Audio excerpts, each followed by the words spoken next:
നിങ്ങളുടെ ഇഷ്ട പരമ്പരകൾ എക്സ്ക്ലൂസീവായി സൺ നെക്സ്റ്റ് ആപ്പിലൂടെ തികച്ചും ഫ്രീ ആയി ഇപ്പോഴേ ആപ്പ് ഡൗൺലോഡ് ചെയ്യൂ.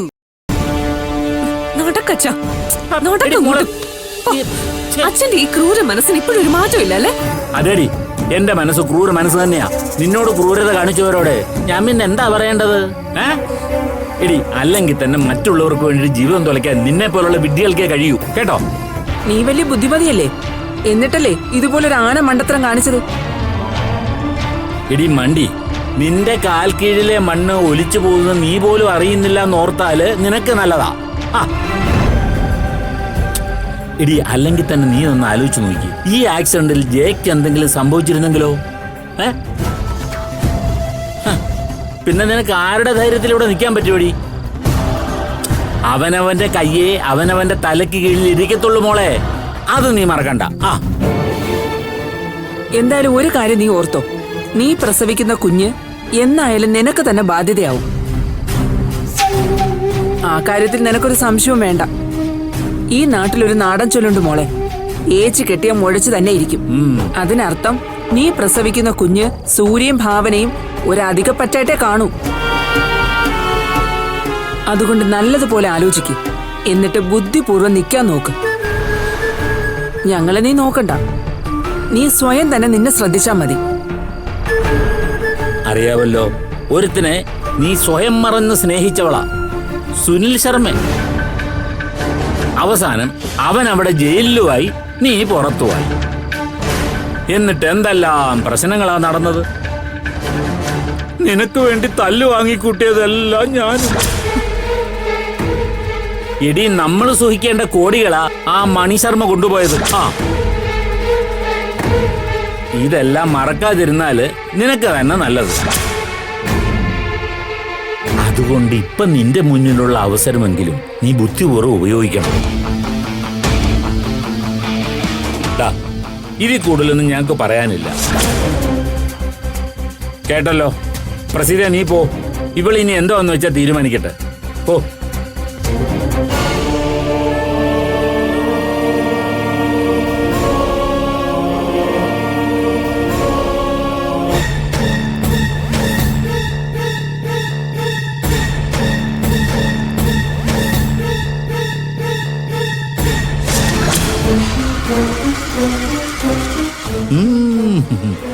ഇത് മിക്കവാറും ഏറ്റിട്ടുണ്ടാവുമെന്ന് തോന്നുന്നു. എന്നാൽ അവക്ക് എന്നെ കൊള്ളാം.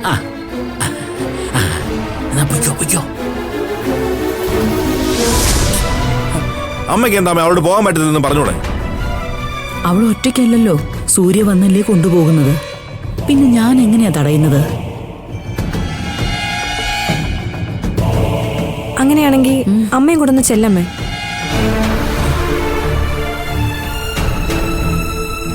അമ്മേ,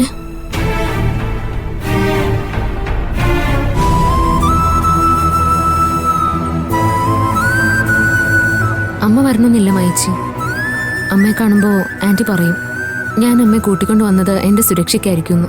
അങ്ങനെ വിചാരിക്കുന്നെങ്കിൽ വിചാരിക്കട്ടെ, നമുക്കെന്താ? അതൊന്നും വേണ്ട മൈച്ചി. ഒന്നാമതേ അമ്മയോടിപ്പോ ആന്റിക്ക് നല്ല ദേഷ്യം.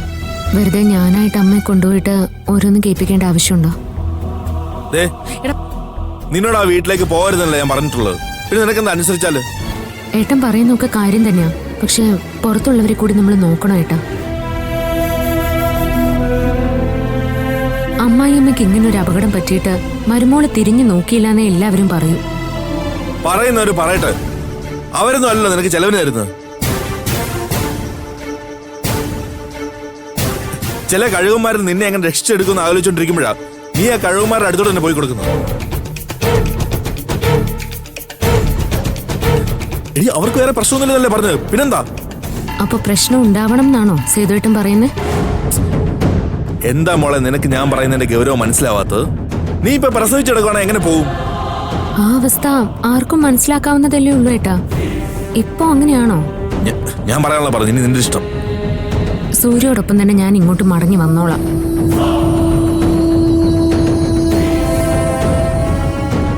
ഭാവന,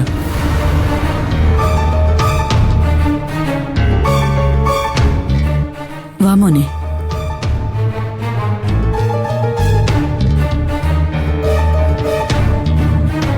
ഇതെങ്ങനെ പറ്റിയതാ? അമ്മ ഇവിടുന്ന് പോകുന്ന വഴിക്ക് സംഭവിച്ച ആൻറ്റി. ഏതോ ഒരു വണ്ടി കണ്ട് പെട്ടെന്ന് ബ്രേക്ക് ഇട്ടതാ. തലപോയി സ്റ്റിയറിംഗിലിടിച്ചു. ചെറിയൊരു മുറിവേ ഉള്ളൂ. ഭാവനയോട് ഞാൻ വരണ്ടെന്ന് പറഞ്ഞതാ. പിന്നീട് ആലോചിച്ചപ്പോ ഇനി ഈ ഒരു കാരണം മതി അമ്മയ്ക്ക് അടുത്ത പ്രശ്നം ഉണ്ടാക്കാൻ. ആന്റിക്ക് വേറെ പ്രശ്നമൊന്നുമില്ല എന്ന് പറഞ്ഞപ്പോ ഞാൻ പറഞ്ഞ സൂര്യ ഇവളോട് പോകണ്ടെന്ന്. പക്ഷെ ഇവള് കേൾക്കുന്നില്ല. ഇനിയിപ്പോ ഒന്ന് പോയിട്ട് വരാൻ സേതുവേട്ടാ. ഞാൻ തന്നെ കൊണ്ടുവരാം. എന്നാ പിന്നെ പോയിട്ട് വാ മോളെ. ശരി അമ്മ.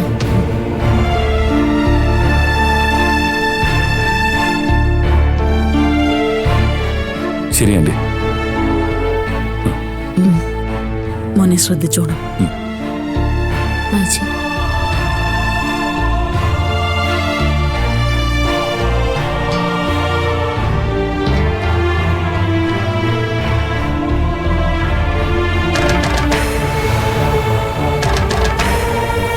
ഈശ്വര കാത്തോണേ. അവൾ അവിടെ തന്നെ നിൽക്കുന്ന അമ്മ നല്ലത്. എന്നാലേ പഠിക്കത്തുള്ളൂ. സാരമില്ല മോനെ. ഡാ, അവള് പോയിട്ട് വരട്ടെ. അവളുടെ ഭർത്താവിന്റെ കൂടെയല്ലേ പോയത്? അന്ന് അവിടെ അവൾക്ക് അപകടം സംഭവിക്കുമ്പോഴേ എല്ലാവരും ആ വീട്ടിൽ തന്നെ ഉണ്ടായിരുന്നു. അതൊക്കെ പറ, സൂര്യ കേക്കും. ഒന്നും വന്നിട്ടില്ല അമ്മ. ശ്രദ്ധിക്കണ്ട. വരുന്നതിന് മുമ്പ് ശ്രദ്ധിക്കണം. ഇനിയിപ്പോ അവള് പോയിട്ട് വരട്ടെ ഏട്ടാ. അവളുടെ സ്വഭാവം നമുക്ക് എല്ലാവർക്കും നല്ലപോലെ അറിയാലോ. അവളെ കാലം അവള് ശ്രദ്ധിക്കുന്ന മറ്റുള്ളവരുടെ കാര്യമാണ്. അതുകൊണ്ടാണ് ഞാൻ പറഞ്ഞ പോകണ്ടെന്ന്. ആ അജയനും ഭാര്യ അവിടെ ഇല്ലായിരുന്നു, ഒരു പ്രശ്നമില്ലായിരുന്നു. അതിന് അവളിങ്ങ് വരില്ലേ? ഞാൻ ഇടയ്ക്ക് വിളിച്ച് അന്വേഷിച്ചോളാം. നീ ഒന്ന് സമാധാനപ്പെട്. ഇനിയിപ്പോ എന്ത് പറയാനാ?